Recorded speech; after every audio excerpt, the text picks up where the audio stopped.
Las leyes, la salud, la maternidad, la mujer, los derechos son algo bastante importante y de repente algo en donde quizás si no estamos metidos en ese ambiente del derecho no nos detenemos tanto, pero creo que más por falta de saber qué es lo que pasa detrás. Por eso hoy está Ana con nosotros, que es abogada. Ana, gracias por venir. Para hablar un poco justamente de esto, de las leyes, de lo que conlleva ser mujer y los derechos que nosotras tenemos, ¿o no? Sí, es verdad, es tal cual decís. Incluso yo siendo abogada, una vez que quedé embarazada, si bien hacía derecho de familia, derecho laboral antes, quedé embarazada y me empecé a hacer un montón de preguntas como, bueno, ¿y ahora qué? ¿Qué hace falta, no sé, en la obra social? ¿Qué tengo que tramitar? ¿Tengo que, no sé, informar en el trabajo? No, es como un montón de cosas que por ahí las sabía, porque las leyes las dicen, pero después a la hora de llevarlas a la práctica no son tan así y además genera también un poco de miedo, digamos. Claro, vos decías, yo la sabía porque sos abogada y porque Uh-huh. estudiaste derecho, pero de repente una persona, una mujer, porque hoy vamos a hablar básicamente Uh-huh. del género femenino o de la persona que gesta, Perfecto. y siento eso, como que quizás no está tan bien contada la historia de cómo proceder cuando vos estás gestando en Uh-huh. el trabajo. Se conocen millones de historias de despidos a mujeres porque quedan embarazadas o mucho peor, que no te toman en trabajos porque estás embarazada. Sí, tal cual. Creo que la pregunta no sé si es la pregunta, pero como la duda que más me llega a través de las redes o de las personas que me conocen es, bueno, estoy embarazada, tengo miedo a decirlo. ¿Cómo lo digo? En el Wow, trabajo. claro. O me dicen mucho, se van a enojar. Bueno, la gente tiene que salir de algún lado, los empresarios, los dueños de las empresas o de los trabajos donde las mujeres participan, tienen que contemplar que las personas venimos de algún lado y que es un derecho. Completamente, entender eso, o sea, la persona que es jefa, jefe Exacto. o superior de la persona que está gestando, también nació de algún lado, o Sí, tal sea, cual. la madre o la persona que lo gestó pasó por lo mismo, entonces como esa mirada egoísta, pienso yo, ¿no? Como quedarse en, ok, mi negocio tiene que funcionar de esta manera y no me importa la salud. Ni la salud física y obviamente de la persona, del niño que está gestando, y también la mental, porque entiendo que juega, pero Sí. recontra en contra, eso de esa preocupación, esa ansiedad de decir, ok, estoy embarazada, pero no lo quiero decir porque yo no sé si me van a echar o no sé si me van a frizar el sueldo o Ujú. cómo es toda esa movida. Las personas, lo que yo siempre aconsejo es que la mujer se entera que está embarazada, que informe. Obviamente las mujeres por ahí queremos estar seguras, ir a la primera ecografía, tener una consulta. Esperar los 3 meses que se suelen Sí, decir. sí, pero yo no aconsejo que esperen los 3 meses para avisarlo en el trabajo. Ok. Quizás sí se puede decir, te lo estoy avisando de una forma fehaciente. A veces es difícil mandar un telegrama informando que uno está embarazado porque en general se generan vínculos en el trabajo. Re. Pero se puede mandar un mail, un lugar donde quede asentada esa comunicación. Ujú. No aconsejo esperar esos 3 meses porque a veces hay casos que son lamentables, pero pasa que la empresa se entera antes y Claro. pueden haber despidos acusando que ellos no sabían que estaba embarazada. Entonces es bueno. Perdón que te detenga Sí, acá. O sea, ¿es posible que eso suceda? sí. O sea, porque también está en la decisión de uno, ¿no? De repente decidir a quién contarle y cuándo contarlo, más allá de que uno lo haga por seguridad de esperar los 3 meses. Es algo muy personal Sí. y cada uno elige cuándo y a quién decírselo. Es posible que suceda. La ley dice que tenemos la obligación de informar, pero se puede probar que el despido, o sea, la maternidad tiene una protección por ley. No te pueden despedir, o sea, sí te pueden despedir, pero el despido es agravado, es una indemnización bastante mucho más alta que una indemnización común. Entonces, cuando las personas no informan y el empleador despide de la misma forma, se puede probar que lo hizo por esas causas.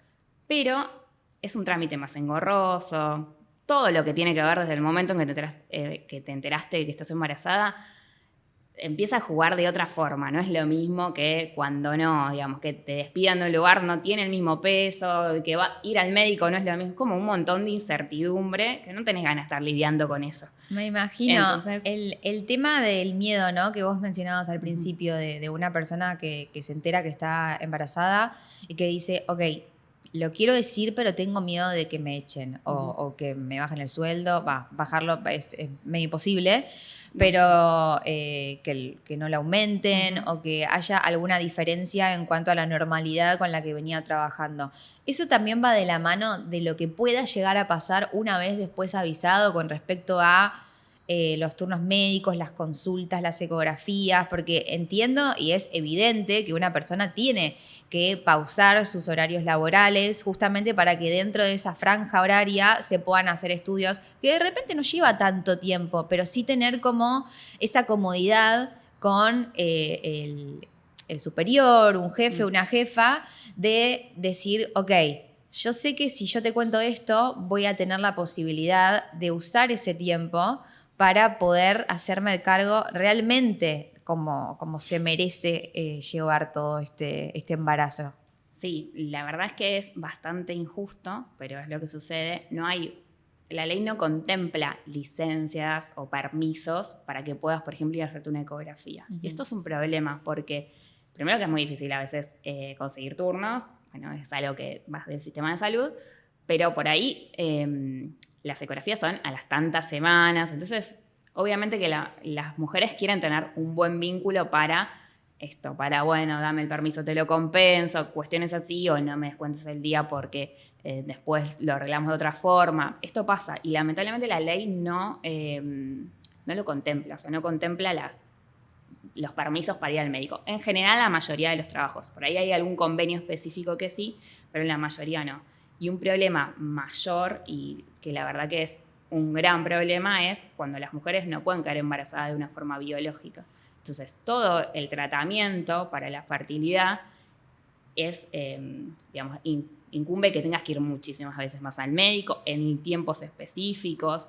Y eso es un gran problema porque no hay licencias para eso. Entonces, hay mujeres que, y ni hablar las que no viven cerca de un centro, digamos, que no viven en una ciudad. Sí. Entonces, hay mujeres que pierden el trabajo y no están embarazadas, están en búsqueda del embarazo. Claro. Entonces, esa protección de la maternidad no existe.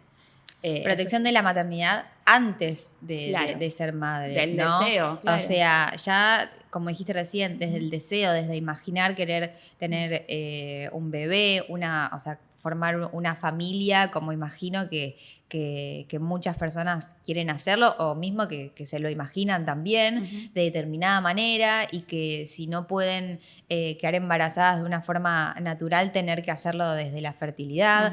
Y es medio triste, ¿no? Decirlo y decir que eso pasa, porque lo podemos decir y pensar, ok, hay una ley que lo ampara, que te acompaña y que si bien pasa, vos tenés una ley en donde apoyarte, no estaría sucediendo eso. No se cumple. Actualmente hay un proyecto que es un proyecto que viene a modificar las licencias, principalmente las licencias de maternidad y de paternidad, y que incluye estos, como digamos, permisos o licencias para las personas que están en tratamiento de fertilidad asistida. Pero bueno, es un proyecto que está en el Congreso, que todavía este año no se trató y que debería tratarse, pero hasta que eso no suceda, están bastante desamparadas las personas. Tienen que estar haciendo esto, negocios, arreglos, perdiendo días de trabajo, o sea, una vez más o en otra oportunidad más, las mujeres somos las que resignamos dinero para poder ser madres. Y eso sucede desde antes de parir hasta la posteridad. Y ni hablar las mujeres que también no están bien pagas. Aprovecho para hacer esta pausa, ¿no? Saliéndonos un poco de lo que es la maternidad y los derechos de la mujer en cuanto a la gestación. Pero ni hablar que más allá de que quieras o no quieras, o no seas madre, la mujer siempre está por debajo del salario a comparación de un hombre. Sí. Y obviamente que imagino esa presión ya de por sí, desde antes de pensar en gestar, en pensar en ser madre, que ya la tenés en la cabeza y que más allá de que te dé miedo que te echen o no, eso es una mochila que llevamos las mujeres. Sí. Sí, uno de los últimos estudios que leí decía que las mujeres en Latinoamérica cobran el 22% menos que los hombres. Cuando una decide ser madre, hay un montón de cuestiones que tenés que pensar y que programar, y generalmente es o resignar plata o resignar avanzar en tu carrera, avanzar, digamos, te frena a los niveles de, no sé, bueno, que podía acceder a ser gerenta y ahora no. Y también es una situación como del mercado laboral, y yo creo que muchas mujeres también sienten la necesidad de estar más presentes, porque hay una cuestión muy física, digamos. Vos tenés que estar con ese bebé, tenés que asistirlo. Sí, Por más de que el niño o la niña tengan el mejor de los papás, hay algo que es difícil de suplir desde lo físico. Ni hablar de la lactancia, de que las mujeres vuelven a trabajar, según la ley, como máximo a los 60 días de ese bebé. Es un bebé muy chiquito, muy es pequeño. algo que te da mucha pena tener que irte y dejarlo. Las lactancias son difíciles de sostener.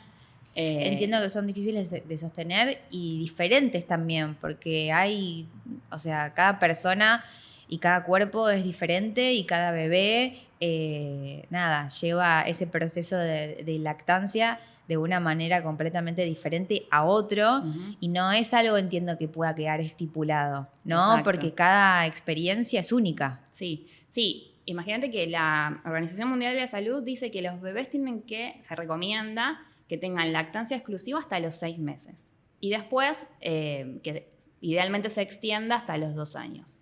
Una mujer vuelve a trabajar 45, 60 días. No es que la lactancia no se pueda sostener, porque muchas se pueden extraer y pasar algunas horas sin dar de lactar, pero es más complejo. O sea, es como en la vorágine de la maternidad, tener que extraerte leche, tener que... eso por ahí genera un desgaste y hace que los niños no sean amamantados el tiempo que, por lo menos de forma exclusiva, que necesitan. Más allá de eso, la mayoría de los lugares no está preparados para que una mujer... Hay mujeres que se terminan extrayendo leche en un baño donde no tienen las condiciones que tienen que tener. Esa leche la tienen que tirar porque no las pueden conservar de buena forma. Hay un montón de situaciones que no están contempladas en la legislación. Y si están contempladas, por ahí están en una situación de privilegio, digamos, en grandes empresas, con muchas empleadas, no en esto que hablábamos antes de cuando la mujer por ahí gana muy poco, o tiene trabajos precarios, o tiene que... o ni siquiera tiene un trabajo formal, digamos, ahí ya no hay casi como derechos que la contengan. Eso es difícil, la lactancia es difícil y el trabajo. Vuelvo un poco atrás cuando vos mencionaste recién el miedo, ¿no? Y esa incertidumbre de una mujer que esté por llegar a un puesto en una jefatura o gerencia y que esté justo en el momento en donde quiere gestar. Y me imagino, o sea, su mente, ¿no? En ese momento de decir, ok, quiero avanzar con mi carrera, pero también quiero tener un bebé, y siento que no van de la mano. Eso pasa muchísimo más de lo que nosotros nos podemos imaginar o ver, ¿o no? Sí, incluso es algo que atravesamos todas, o sea, la que es gerenta y la que no, a la hora también de querer cambiar de trabajo. Bueno, no, me quedo en este trabajo porque, bueno, ya sé que tengo algunos beneficios, o cambiar ahora es una situación difícil porque quiero ser mamá. Digamos, son un montón de cuestiones. En mi experiencia personal, yo antes de ser mamá trabajaba como en un estudio asociada, y cuando me enteré que estaba embarazada, eso sabía que no lo iba a poder sostener y que no lo quería sostener. ¿Por decisión propia o porque sabías que en el lugar donde estaban no te iban a acompañar de la manera que tenían que acompañarte? Era muy exigente la carga horaria, había demasiados casos, era como un compromiso. Éramos asociados, no era una relación de dependencia, pero teníamos que poner mucho. Entonces yo decidí, bueno, trabajaré sola o con personas que puedan acompañar esta situación, pero eso en mi economía fue trascendental. No es que fue una decisión que tuvimos que tomar como familia, porque bueno, yo ahora mis ingresos van a bajar y me voy a dedicar a tener un embarazo lo más tranquilo posible y después estar con Pedro la mayor parte del tiempo hasta que se pueda, porque igualmente yo quiero trabajar y quiero seguir como creciendo en la profesión. Pero bueno, sentís que todo no se puede, digamos, que no se puede tener la misma profesión que antes de estar... Está muy instalado eso, ¿no? De que si sos mamá, tenés que ser full mamá y no podés dedicarte a tu carrera. Y el padre como que siento que Sí. vamos a la prehistoria, ¿no? En donde la mujer se queda en casa cuidando al hijo y el hombre sale a trabajar. Sigue pasando eso, lamentablemente. Sigue pasando y también pasa algo que creo que como que se nos dio vuelta por ahí con el feminismo y demás, que obviamente que yo adhiero a todas las políticas que se consideran gracias al feminismo, pero siento que ahora nosotras tenemos que poder ser madres y además tener una profesión súper exitosa y tener una casa impecable y que el niño siempre esté impecable y de repente ya hacemos todo. Nos ocupamos del hogar, nos ocupamos de los hijos, nos ocupamos del trabajo, es como un multitasking enorme. Y a veces eso se nos juega en contra. Hay que tratar de poder parar y también hay que tratar de seguir consiguiendo políticas públicas que hagan que la maternidad sea un poco más liviana. Y también la paternidad, digamos, porque en cuanto tengan mayores derechos los padres, pueden también acceder por supuesto. A cuidar mejor a esos niños, ¿no? La licencia por paternidad son 2 días hoy en día. Son 2 días, eso sí. O sea, me encantaría poder hablar de esto y focalizarnos. Es algo también que es lamentable porque deberíamos estar en el mismo nivel al formar una familia, ¿no? Sí, sí. Más allá de que la mujer entiendo que tiene o intenta tener un poco más de derechos porque es la gestante en las familias tipo, pero la familia, o sea, al bebé, como dijiste vos, sí, obviamente al principio necesita tener mucho más contacto y mucho más vínculo con la madre porque es el cuerpo que lo gestó y demás. Pero también, o sea, el padre es el padre. Sí, sí, obvio. Y 2 días, apenas nace el bebé, me parece, la verdad, una falta de respeto ya cruzando una línea, ¿no? De lo que es el mercado laboral y lo que te pueda decir un jefe o un gerente o lo que sea. Es como, ok, estás creando una persona, una familia, o sea, son los primeros días de vida. Sí. Falta empatía ahí. Sí, sí, totalmente. Incluso... Por ejemplo, no sé, si tenés una cesárea, a los 2 días realmente hay un montón de cosas que no podés hacer. No puedes hacer fuerza, necesitas una asistencia. Y si, como pasa generalmente, que la mayoría de los padres tienen que volver a trabajar, te encontrás sola con un bebé recién nacido, con una situación en la que no sabes cómo afrontar. Y si no hay otra persona que asista a eso, que en general son mujeres también. Sí, las madres de las madres generalmente. Exacto. Que las tareas de cuidado, además de las madres, las ejercen otras mujeres en general. Es muy difícil y los hombres terminan como resignando, bueno, vacaciones que serían para la familia, en acompañar, en el mejor de los casos, ¿no? Es injusto. Hay una ley también con respecto al parto respetado, que es otra cosa muy importante, que abarca también lo que es la salud y el derecho de la mujer en el proceso de gestar o de decidir qué hacer cuando se quiere gestar o no. Sí, la verdad que es un poco loco que exista una ley que se llame parto respetado, humanizado, porque en general los partos deberían ser así siempre, pero bueno, existe porque no lo son. Esta ley lo que plantea principalmente es el acceso a la información, a la posibilidad de decidir de la mujer qué técnica, o no sé si qué técnica, qué forma de parir, también de gestar, más se adecúa a su forma de vivir. Puede decidir tener un parto vaginal, como también tener una cesárea. Esto es optativo, aunque las personas a veces no lo sepan. Y siempre estamos hablando de que esta ley es para personas que están sanas, digamos. No es como... ¿A qué te referís, claro, con eso? Claro, como por ejemplo...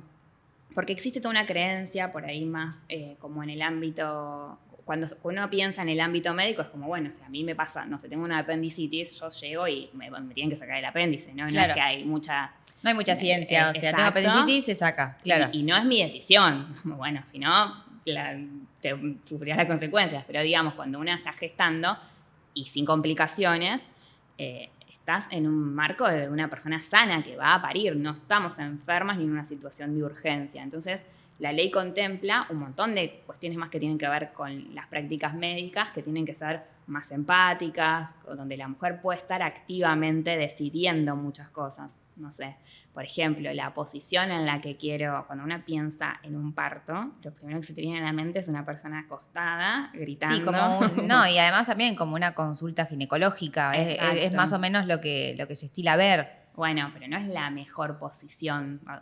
No soy médica, pero lo que te dicen las parteras y como a partir bueno, cuando empecé a estar embarazada y empezar a averiguar es, bueno, no es que esto siempre fue así. Y es una cuestión biológica, una expulsa como para abajo. Claro, entonces, sí. Porque quizás la mejor posición es estar sentada, hay banquitos, hay lugares que tienen otras formas que respetan más lo que la mujer quiere o lo fisiológico. No, y entiendo también, como mencionábamos al principio, ¿no? Que le puedan dar el acceso a esa información. Uh-huh. Porque de repente una persona que no sabe que hay una ley o no sabe que esas cosas se pueden decidir o que hay muchas más opciones que las que llegamos a ver, no sé, en las películas, en algún familiar o experiencias que puedan tener otras personas, cada uno puede elegir la propia. Sí, exacto. La ley lo que primero establece es eso, es como la capacidad de poner el foco a la persona que gesta y a sus decisiones, sus deseos, a estar acompañada, eso es muy importante. Muchísimas veces las mujeres todavía van a parir solas, ni hablar en la pandemia, eso creció un montón. Sí.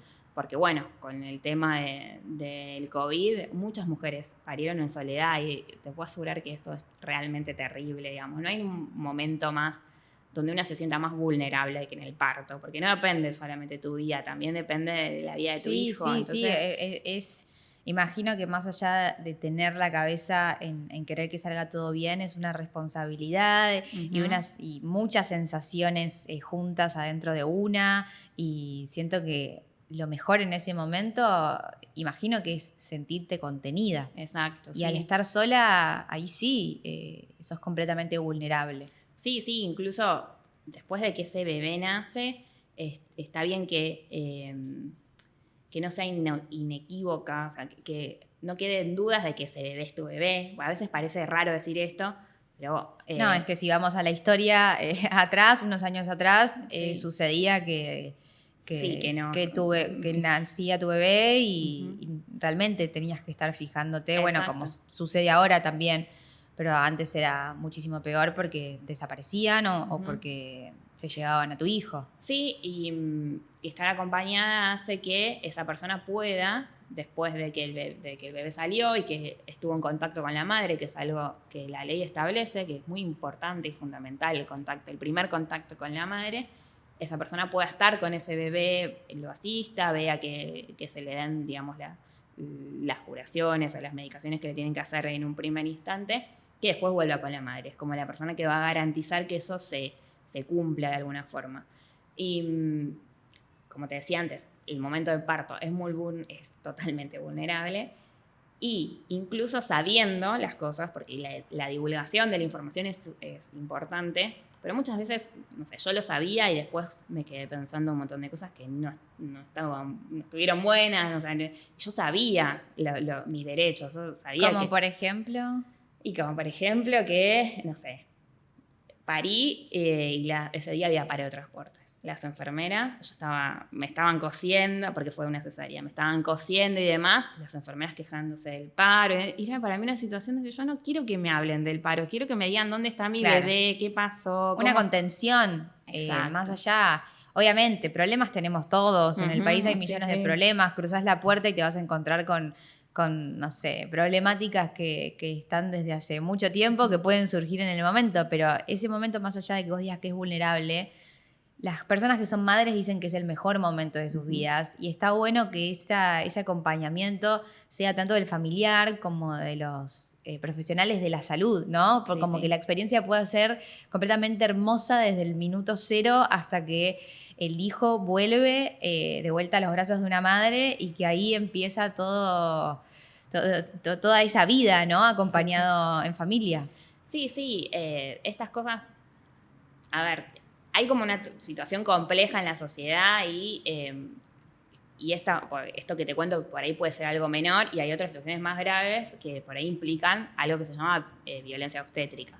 Pero a lo que voy es, obviamente los profesionales de la salud son también personas que están atravesadas, que muchas veces no hacen malabares para hacer su trabajo, digamos. Esto se entiende, pero todo el tiempo hay que concientizar más desde los equipos de salud que para una mujer que está pariendo no es lo mismo escucharlos hablar del paro de transporte o la música que te pongan, o, digamos, son cosas que te marcan. Claro, he conocido casos en donde está esto que vos decís, que se puede llegar a llamar violencia obstétrica, y después hay casos en donde, o sea, está lo bueno y está lo malo, mejor dicho, y también está lo bueno, en donde también hay profesionales que acompañan de una manera correcta, que todo esto te lo informan, que de hecho te dicen hasta, búscate la música que te gusta, armá la playlist que te guste, es un momento para que vos lo puedas disfrutar y que quede guardado en tu memoria como el mejor momento de tu vida. Pero no siempre está esto que yo te acabo de mencionar, que, o sea, ojalá sean muchísimos más estos casos que estos, como por ejemplo estamos mencionando ahora, que llevan a esto que se llama violencia obstétrica. Sí, cada vez más profesionales van hacia, o sea, tienden a respetar un parto, digamos, como lo estamos hablando en este momento y como contempla la ley. Lo que pasa es que, bueno, hay un montón de situaciones donde, por ejemplo, las mujeres no pueden elegir. Hay un hospital y van a parir en ese hospital y bueno, es como a la suerte lo que te toque. No, hay muchas mujeres, muchas familias que no tienen la posibilidad de acceso a una prepaga en donde puedan contar con un equipo de profesionales en donde es lo que voy a hablar sin saber, pero entendiendo que vos acabas de decir, ok, se quejaban del paro de transporte. También sucede que la gente se queja del sueldo, de las condiciones en que trabajan y de repente no en todas las prepagas, en todas las clínicas u hospitales, más allá de que tengas acceso a una prepaga o vayas a un hospital público, todo debería ser igual. Sí, todo debería ser igual, no porque vos estés pagando te traten mejor que si vos no estás pagando. Sí, tal cual. Debería ser siempre, porque hay una cuestión básica de respeto a los derechos de las personas que gestan, pero bueno, esto no se da. Por ejemplo, no sé, las mujeres que van a parir en un hospital público, en general no tienen epidural. Entonces soportan dolores, muchas no lo eligen igual, y muchas personas que se atienden en el sector privado igual deciden no ponérsela, pero ni siquiera tienen la posibilidad y es un sufrimiento, es un dolor difícil de soportar. Entonces, bueno, ahí ya hay una diferencia abismal. Y también, no sé, que por ahí amerita una cesárea, pero en el hospital público los insumos y demás cuesta más tenerlos, claro. Entonces están horas de trabajo de parto hasta que la última opción es una cesárea y hay un sufrimiento innecesario, digamos, son muchas las cosas, como también está al revés, ¿no? Digamos, obvio. Como, bueno, por ahí podrían esperar en el sector privado un poco más y terminan una cesárea que quizás se podía haber evitado. Claro. Esto pasa todo el tiempo, sí, pero bueno. Bueno, hay una ley, obviamente, que ampara todo esto y que entiendo que de a poco irá mejorando. ¿En qué estado está esa ley? La realidad es que la ley está muy buena, explica todo y genera como ciertas bases.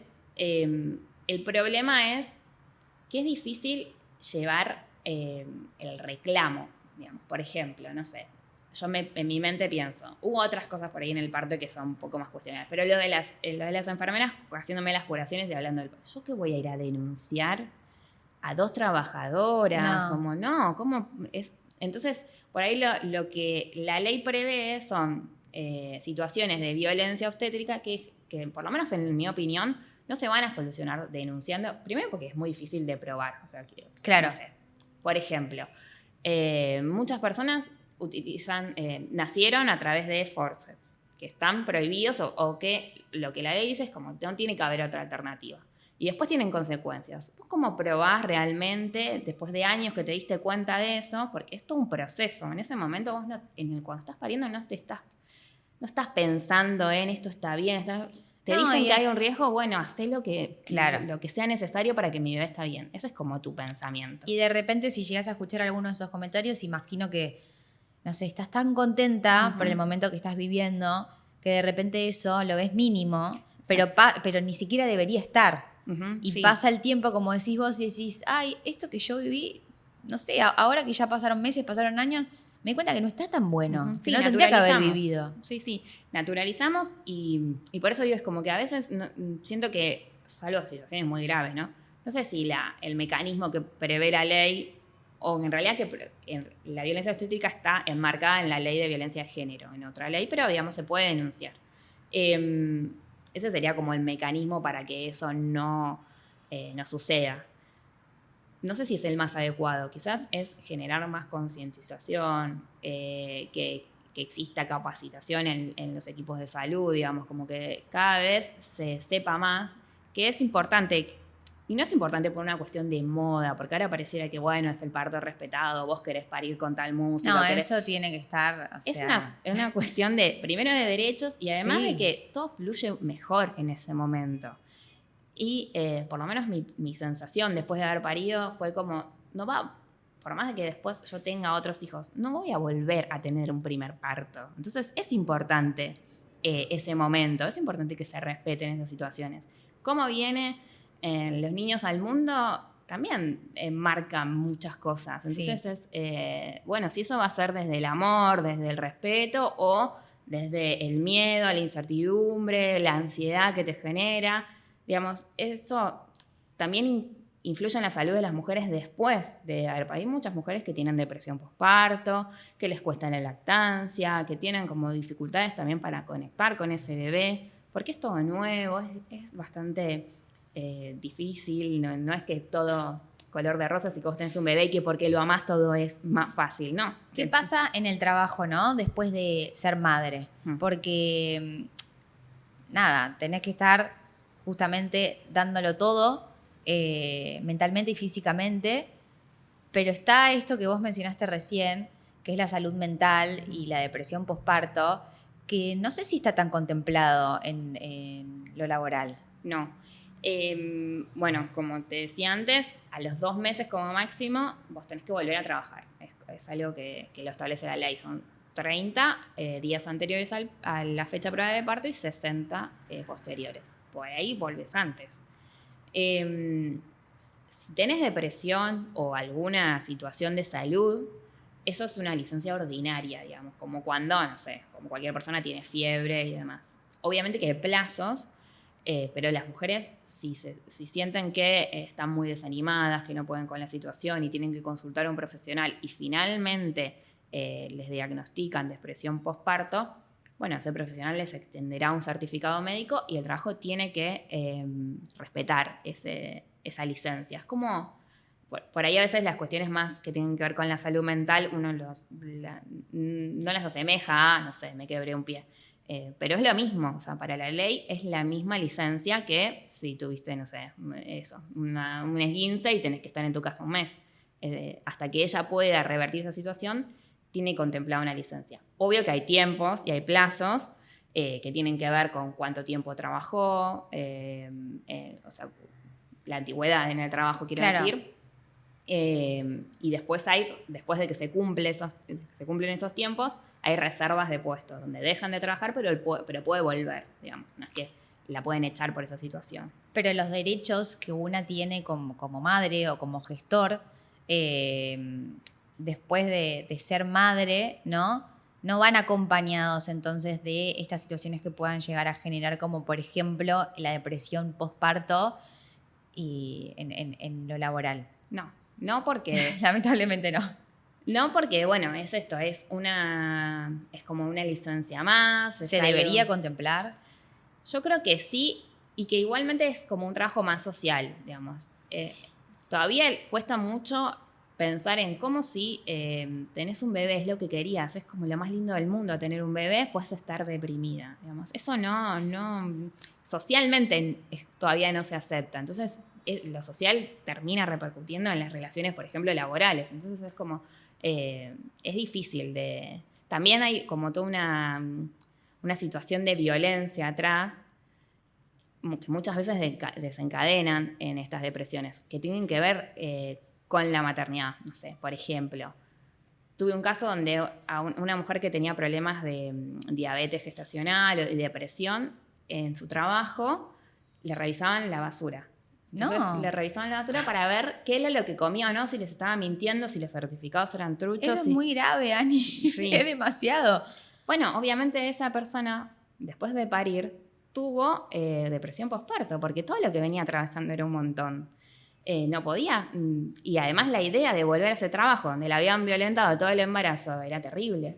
Entonces, bueno, se solucionó con un acuerdo y demás, pero Claro, ya ella estaba pensando en cómo justificar lo que ella estaba pasando en vez de ocuparse en recuperar su salud mental y obviamente, bueno, el problema con respecto a la diabetes que vos mencionaste, ¿no? Que entiendo que venía desde antes. Sí, pero ese momento en donde volvemos a lo mismo, necesitas una contención, más allá de la familia, más allá de un compañero o el padre o quien sea, el acompañante o no sé, el que acompañe también al hijo. En lo laboral también sentirte contenida. Exacto, sí. Sí, y saber que después de que una va a parir y que tiene el bebé, pueden pasar un montón de cosas que tampoco están contempladas. Los niños se enferman todo el tiempo. Y quienes trabajamos y nuestros hijos van a salas maternales, a guarderías, bueno, se contagian de un montón de cosas y alguien los tiene que cuidar. Sí. Digamos, eso no está contemplado en ninguna ley. Hay algunos convenios que tienen algún tipo de licencia por cuidado de hijo, son poquitos días al año y no son todos. Entonces, también hay toda una situación de tener que hacer malabares para poder combinar la vida laboral con la maternidad. Y en general son las madres las que resignan esto. Bueno, hoy me quedo yo con el nene que está enfermo y el papá se va a trabajar. Esto pasa la mayoría de las veces. Entonces, sí, falta un montón en derechos laborales y en derechos, en definitiva, familiares, porque no hay que dejar de tener en cuenta que estamos construyendo una persona que va a ser parte de la sociedad, que después, el día de mañana, va a ser el que trabaje, el que genere, el que tenga la empresa, si es así. Entonces, no poner atención en estas situaciones básicas de crianza es como desatender a la sociedad también. Completamente. Bueno, Ani, gracias. No, muchas gracias.